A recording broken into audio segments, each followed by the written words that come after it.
Maka bagi kita, apalagi santri, Pancasila adalah suatu yang sudah final, sudah selesai. Tidak perlu ditambah-tambah, tidak perlu dilebar-lebarkan, dikurangi dan sebagainya. Cukuplah 5 sila itu menjadi dasar negara kita. 1. Ketuhanan yang maha. 2. Kemanusiaan yang adil dan beradab. 3. Persatuan Indonesia. 4. Kerakyatan yang dipimpin dalam permusyawaratan perwakilan. 5. Keadilan sosial bagi seluruh rakyat, termasuk yang merumuskan dasar-dasar atau 5 silat yang ada di dalam Pancasila tersebut.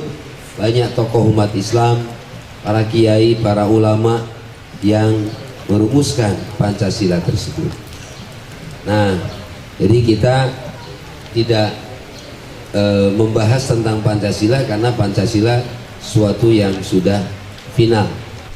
Selanjutnya, Kiai Haji Mahruz Amin membuat dasar-dasar pikiran di dalam pembinaan para santri di pesantren.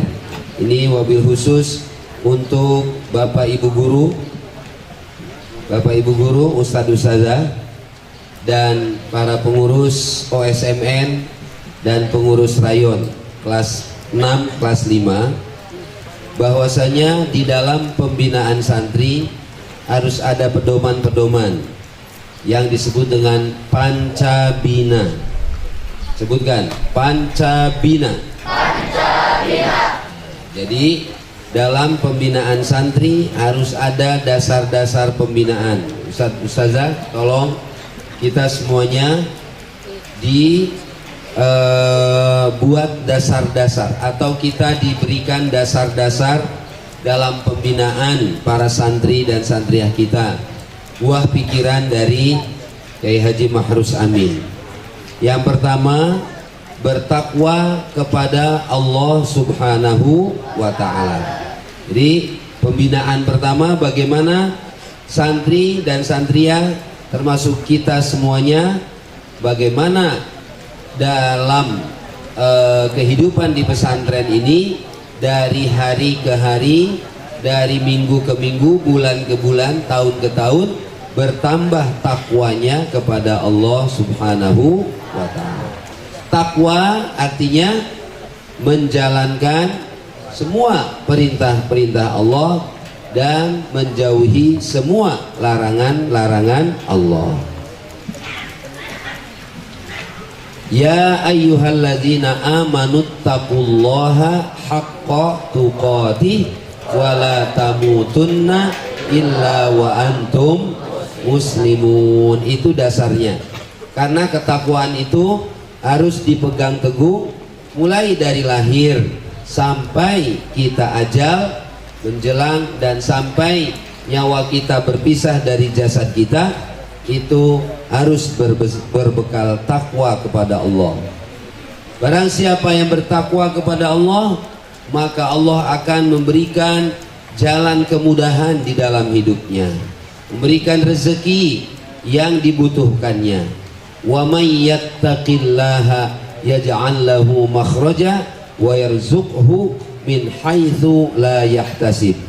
Anak-anak bercita-cita ingin melanjutkan belajar di dalam maupun di luar negeri, di berbagai perguruan tinggi yang kemarin kita sebut-sebut. Insya Allah ada jalannya, ada peluangnya. Saya kemarin menghadirkan Ustadz Dahrul Ikhwanul Umar sebagai saksi, sebagai alumni yang mendirikan pesantren. Nah, kemarin kami sampaikan ada santri kita, alumni kita yang mendapatkan program beasiswa. Nah, hari ini kita panggil alumni kita supaya menjadi contoh dan memberikan keyakinan kepada anak-anak bahwasanya manjadda Man sobaro, man saro, idza sodaqol. Wahid, isnain, salasa.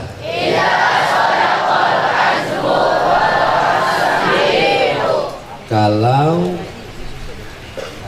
kemauan kerasnya itu sungguh-sungguh, kalau keinginan kerasnya itu sungguh-sungguh, maka akan terbentang jalan yang luas, jalan yang terang untuk menuju kesuksesan.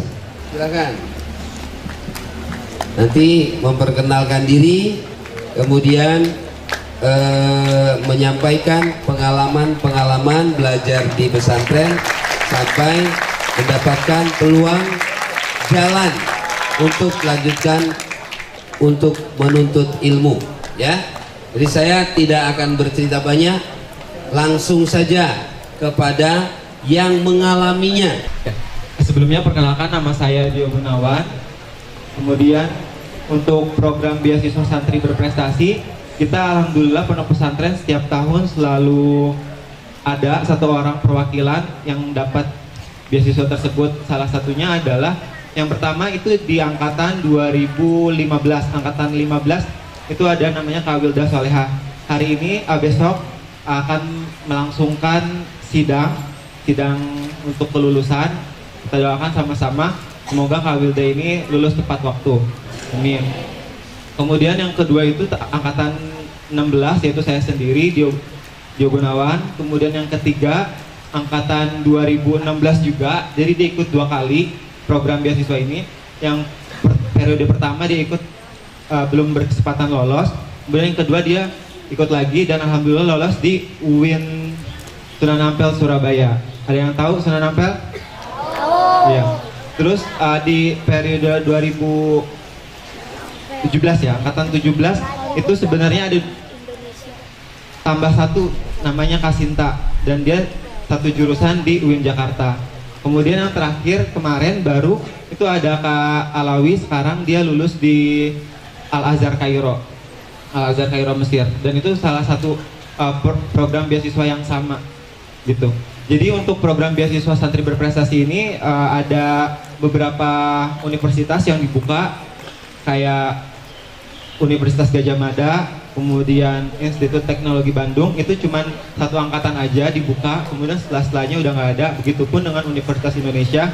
Kemudian ada juga Institut Teknologi 10 November ataupun ITS di Surabaya juga, dan masih banyak lainnya. Jadi teman-teman kalau misalkan mau tahu apa aja yang ada universitas yang buka di program beasiswa tersebut, kalian bisa buka aja di laman situsnya Kementerian Agama. Jadi program beasiswa santri berprestasi ini salah satu bentuk program yang diinisiasi langsung oleh Kementerian Agama. Saya memiliki prinsip ini semenjak saya naik kelas 5. Saya harus kuliah itu harus beasiswa. Jadi sebelum saya mendaftar program beasiswa yang santri berprestasi, saya mencoba di salah satu universitas swasta yang ada di Depok, yaitu STISB. Pertama saya mencoba program beasiswa tersebut dan alhamdulillah lulus.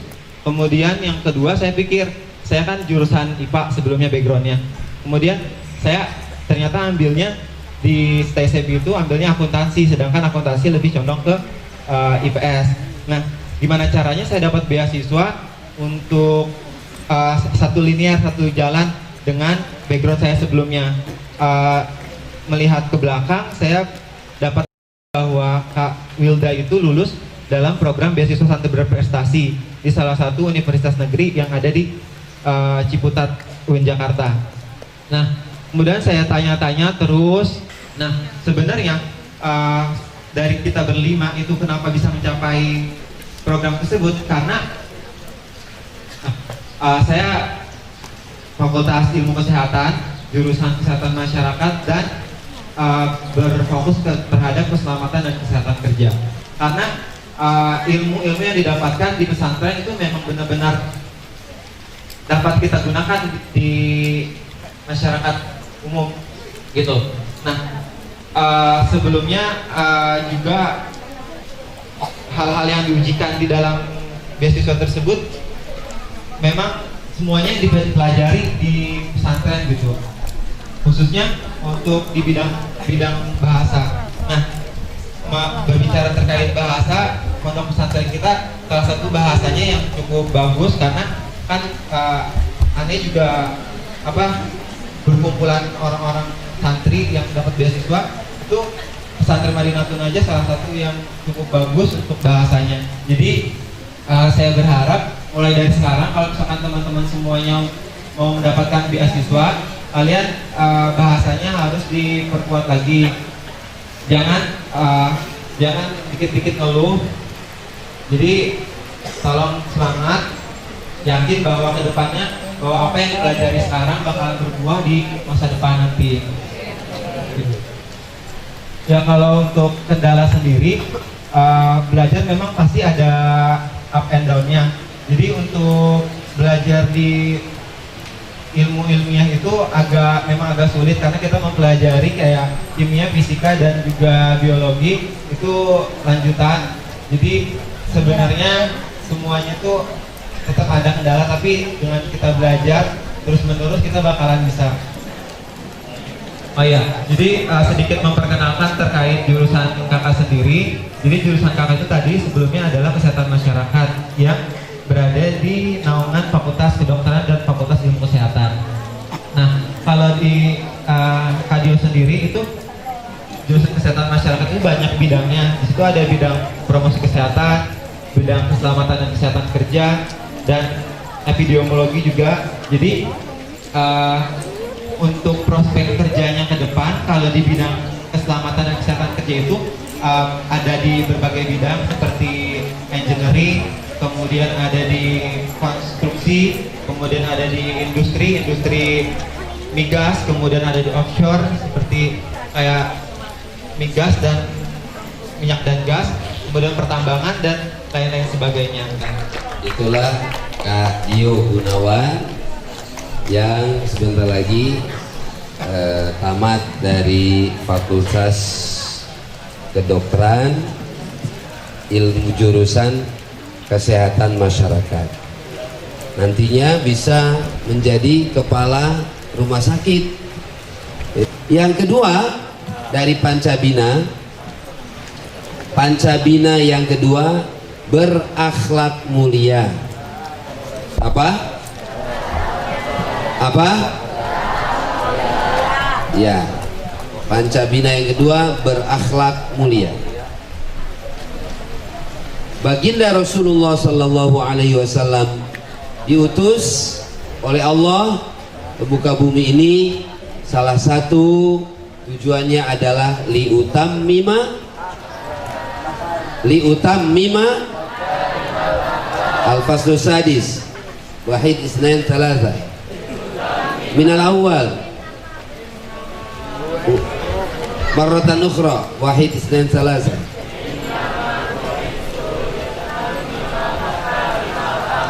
Banat aina banat sana sadisa wahid isnain thalatha.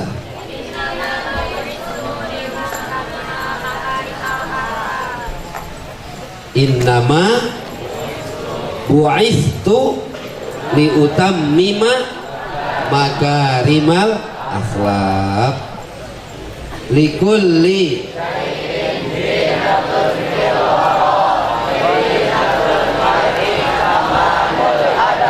begitu. Di jari, hiasan jari apa? Hiasan jari apa? Cincin. Hiasan pergelangan tangan apa? Untuk siapa? Untuk perempuan. Laki-laki haram pakai gelang. Ada yang pakai gelang, copot. Putra tidak boleh pakai gelang, tidak boleh. Ya, nanti Pak Kiai Subhan akan menerangkan tentang etika semuanya. Ya, laki-laki tidak pakai gelang. Ya, tidak pakai gelang. Putri boleh, laki-laki tidak. Kalau laki-laki biasanya pakai apa? Nah, jam tangan. Hiasannya pergelangan laki-laki jam tangan. Kalau putri gelang, jam boleh. Ya, nah, baik. Perhiasan kepala apa? Apa? Peci, ya, topi. Putri menggunakan hijab, ya. Perhiasan kaki apa? Sepatu, sendal. Badan, baju dan celana. Likulli syai'in zinah. Segala sesuatu mempunyai perhiasan. Nah, sekarang sesungguhnya perhiasan apa yang paling utama bagi manusia, bagi kita? Tamamul adab, yaitu adab atau akhlak karimah. Ketiga tadi berbadan sehat. Al-aqlus salim fil jismis salim. Akal yang sehat terdapat pada badan yang sehat pula. Ketika kita sakit, apalagi sakit gigi, anak-anak diberi soal matematika. Ketika sakit gigi diberi soal matematika, disuruh menjawab. Ya, itu yang terjadi, ya. Tentunya kita susah untuk berpikir ketika badan kita tidak sehat. Yang keempat, berpengetahuan luas. Santri tidak hanya mengenal urusan-urusan di dalam keagamaan saja, tapi juga harus luas pengetahuannya. Bagaimana urusan kebangsaan, bagaimana urusan keumatan, bagaimana urusan organisasi. Oleh karena itu di pesantren kita ada organisasi santri, namanya apa? Ya, ada bagian-bagiannya. Bagian apa saja? Bagian keamanan, pengajaran, kesenian, bahasa, olahraga. Nah, semuanya agar memiliki pengetahuan yang luas dalam berbagai macam bidang. Yang terakhir, yang kelima, Bapak Ibu sekalian dan para pengurus, khususnya bagaimana santri ini kreatif dan terampil. Apa? Ya, yang kelima dari Pancabina, kreatif dan terampil. Sekarang banyak orang yang mengalami kesulitan akibat pandemi di seluruh dunia ini. Dampaknya bukan hanya kepada masalah kesehatan saja, tapi juga masalah ekonomi. Masalah apa? Ekonomi. Mohon maaf, mungkin juga keluarga kita ada yang mengalami PHK, pemutusan hubungan kerja. Bisa juga ada yang keluarga kita punya usaha, tapi karena ada musibah ini maka belum dapat membuka kembali usahanya. Seperti halnya beberapa waktu yang lalu pasar Tanah Abang tidak buka berbulan-bulan lamanya. Pasar yang biasanya dipadati oleh pengunjung, bukan saja dari Jakarta, bukan dari Jabodetabek, bukan dari Indonesia saja, bahkan dari luar negeri. Selama beberapa bulan toko-toko di Tanah Abang tutup, berdampak semuanya. Dan seterusnya, banyak PHK, banyak yang tidak bisa membuka usahanya. Maka diperlukan ada sikap kreatif bagaimana keluar dari kesulitan ini. Orang-orang yang kreatif, orang-orang yang terampil akan terus-menerus mencari jalan bagaimana keluar dari kesulitan. Inna ma'al usri yusra. Sesungguhnya di balik kesulitan itu terdapat kemudahan. Itulah Pancabina. Saya ulang, satu, bertakwa kepada Allah Subhanahu wa ta'ala. Kedua, berakhlak mulia. Tiga, berbadan sehat. Keempat, berpengetahuan luas. 5 kreatif dan terampil.